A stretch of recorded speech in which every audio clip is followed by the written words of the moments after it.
Hello friends, आप सबका स्वागत है हमारे YouTube channel DDM wealth management में।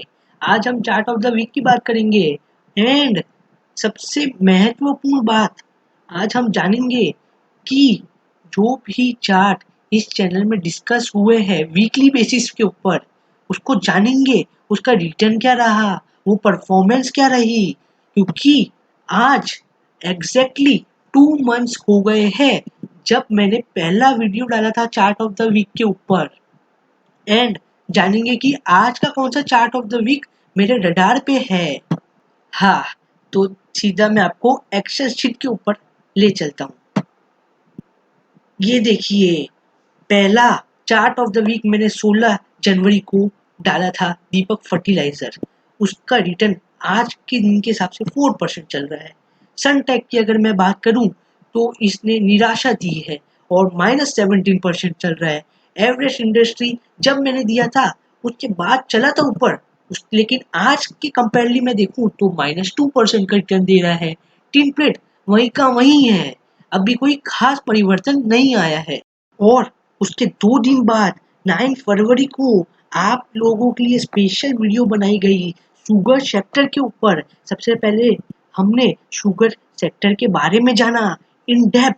उसके बाद मैंने आपको शेयर्स बताए जो मेरे को बहुत अच्छे लग रहे थे, और हमने चार्ट के ऊपर भी उसको जाना कि क्यों मेरे को वो अच्छे लग रहे थे।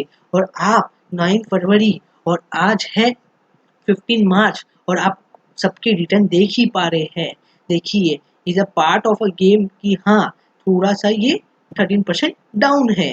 और उसके बाद लास्ट जो मैंने चार्ट ऑफ द वीक के ऊपर वीडियो डाली थी जीएनएफसी, उसका रिटर्न आप देख पा रहे हैं कि 29%। अब ये दिखाने के बाद मैं आपको बताना क्या चाहता हूँ।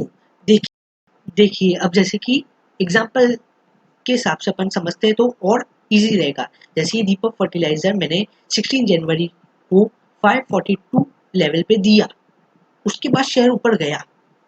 आज के नो डाउट की 4% है, नो डाउट द्वारी के 33% चल रहा है, 35% ये चल रहा है, 22 ये -33, 13, ठीक है, ये सब चलता रहता है। मेन पॉइंट ये है कि जैसे कि मैंने कोई भी शेयर आपको दिया, अब इसको होल्ड कब तक करना है, इसको बेचना कब है, ठीक है।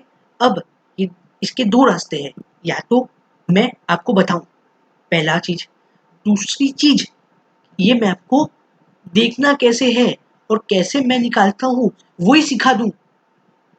तो ये 2 रास्ते हैं। पहला रास्ता वो थोड़ा कठिन क्यों हो जाता है, क्योंकि ये तो अभी शुरुआत हुई है, तो 2 महीने में मैंने इतने शेयर दिए हैं, ठीक है। बाद में चल के मैं इस चैनल में और भी बहुत सारे शेयर देने वाला हूँ, तो हर एक एक को आके अपडेट देना ये थोड़ा मुश्किल हो जाता है। देखिए, मैं प्रयास जरूर करूंगा। और जो दूसरा ऑप्शन है उसके लिए मेरी तैयारी चल रही है। देखिए, आने वाले समय में आपको मैं पूरी सूचना दूंगा कैसे क्या होने वाला है, और बहुत कुछ इस चैनल में होने वाला है। देखिए, एक और चीज मैं आपको बता दूं, आप में से बहुत लोग स्मार्ट है जो मेरे चैनल में इंफॉर्मेशन में गए, वहां पे मेरे इंस्टाग्राम चैनल पे गए, वहां पे मेरी व्हाट्सअप लिंक है जहाँ पे मैं यूट्यूब से ज़्यादा कॉल्स जो मेरे को लाइव मार्केट में लगते हैं वो मैं वहाँ पे पोस्ट करता हूँ। आपको मैं अगर थोड़ा सा के बारे में बताऊँ तो जब मैंने यूट्यूब चैनल चालू नहीं किया था उससे पहले मैंने वो ग्रुप बनाया था, और उसमें मैंने इतने अच्छे अच्छे स्टॉक्स दिए, वो आप उस ज्वाइन करोगे और जब मैं डालूंगा तभी आप देख सकते हैं। और जिन्होंने ज्वाइन किया हुआ है उनको तो पहले से ही मालूम है। आइए अब अपन सीधा चार्ट ऑफ द वीक के ऊपर बात करते हैं। हाँ, उससे पहले एक और चीज, जो मैं क्लासेस लेने वाला हूँ वो मैं क्यों रिकॉर्डेड फॉर्म में यूट्यूब में नहीं डालना चाहता, क्योंकि मैं चाहता हूँ कि ये लाइव हो जूम में या कोई अन्य प्लेटफॉर्म में। बिकॉज असली में क्या रहता है कि जैसे कि मैंने कोई भी चीज़ समझाई, किसी को थोड़ा कम समझ में आया या किसी को और जानना है उसके बारे में, तो मैं लाइव एग्जाम्पल के तौर में उनको और दिखा के और अच्छे से एक्सप्लेन कर पाऊँ और हाथों हाथ आपके डाउट्स क्लियर कर पाऊँ। उसमें मैं आपको सिखाना चाहता हूँ कि कैसे मैं आइडेंटिफाई करता हूँ स्टॉक, क्या हमको शॉर्ट टर्म इन्वेस्टर बनना चाहिए, लॉन्ग टर्म इन्वेस्टर बनना चाहिए, क्या करें, किस तरीके से। देखिए अल्टीमेट मोटिव क्या है, अर्निंग मनी। तो किस प्रकार हम कमाएं और ज़्यादा से ज़्यादा पॉसिबिलिटी लाएं अपने फेवर में, वो सब मैं आपको बताऊंगा। किस तरीके से मैं ये शेयर आइडेंटिफाई कर लेता हूँ, किस तरीके से मेरे पोर्टफोलियो कैसे बनते हैं, मैं सब कुछ वहाँ पे दिखाऊंगा। और फीस की बात है, फीस देखिए ऐसी फीस होगी, उसकी कोई कोई भी टेंशन नहीं ले सकता, क्योंकि वो फीस ऐसी होने वाली है कि हर कोई ज्वाइन कर सकता है। सीट होगी लिमिटेड। तो उसके जब भी ये इंटरेस्ट होगा, जब भी ये मैं प्रोग्राम करूंगा, तो आपको डिटेल्स दूंगा और आप अपना इंटरेस्ट दिखा के उसमें ज्वाइन कर सकते हैं। ठीक है, उसकी अब अपन बाद में बात करेंगे। आइए अब अपन सीधा चार्ट ऑफ द वीक की बात करते हैं, जो मेरे को ये हफ्ता बेस्ट चार्ट लग रहा है। इस बार का जो चार्ट ऑफ द वीक है, उस शेयर का नाम है मैथन ऑलॉय। आइए अब अपन सीधा फंडामेंटल्स के ऊपर रुक करते हैं। अगर मैं प्रॉफिट एंड लॉस की बात करूं, तो कंपनी की सेल्स आप जैसे देख ही पा रहे हैं कि हर साल की तरह ये कंपनी में सेल्स इंक्रीज ही हुई जा रही है। और यहाँ पे थोड़ा सा दबाव पड़ा था कंपनी में, लेकिन फिर कंपनी ने बाउंस बैक करके बेहतरीन सेल पोस्ट किया है। और अगर मैं नेट प्रॉफिट की बात करूं, तो देखिए कंपनी 2 डिजिट में प्रॉफिट पहले पोस्ट करती थी और फिर 3 डिजिट में पोस्ट करी है। और एक कमाल की चीज मैं बताऊं, तो आप जैसा देख पाओगे कि देखिए यहाँ पे सेल्स कितनी थी और सेल्स में कितनी बढ़ोतरी हुई।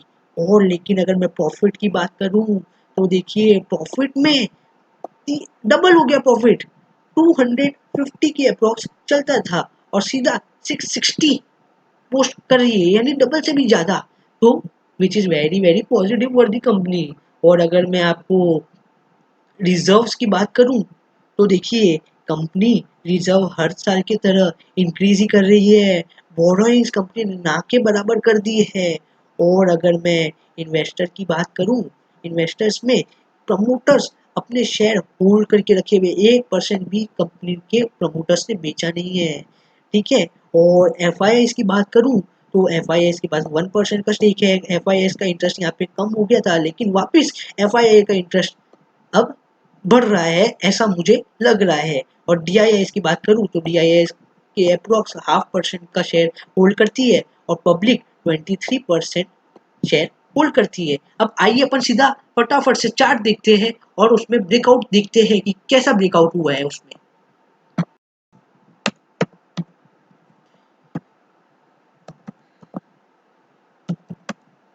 हाँ, अब देखते हैं अपन स्क्रीन के ऊपर सीधा चार्ट। हाँ, आप जैसा देख ही पा रहे होंगे, 2018 से कंपनी एक यहाँ से एक बेस तैयार किया और राउंडिंग फॉर्मेशन का यहाँ पे ब्रेकआउट दिया, लेकिन मार्केट में थोड़ा दबाव था और उसके बाद कंपनी में ये शेयर एक टाइट रेंज में यहाँ पे चल रहा था। जैसे ही कंपनी में ये ब्रेकआउट आया, तो इस कंपनी में महा ब्रेकआउट आया। मतलब मैं बोल सकता हूँ कि 2018 से ये कंपनी इस लेवल में, मतलब एक शानदार रैली के लिए तैयार हो रही थी, लेकिन रैली नहीं दी। तो पॉसिबल है कि यहाँ पे क्या हुआ है कि जो भी लोग माल बेचना चाहते थे, वो सब माल बेच चुके हैं और यहाँ से अब फ्रेश बाइंग हुई है मेरे हिसाब से। और मुझे यहाँ से एक बहुत ही अच्छी रैली की पॉसिबिलिटी लग रही है। तो ये है मेरी तरफ से इस वीक का chart of the week. Hope you enjoyed. Subscribe, like and hit the bell icon for upcoming updates. Thank you.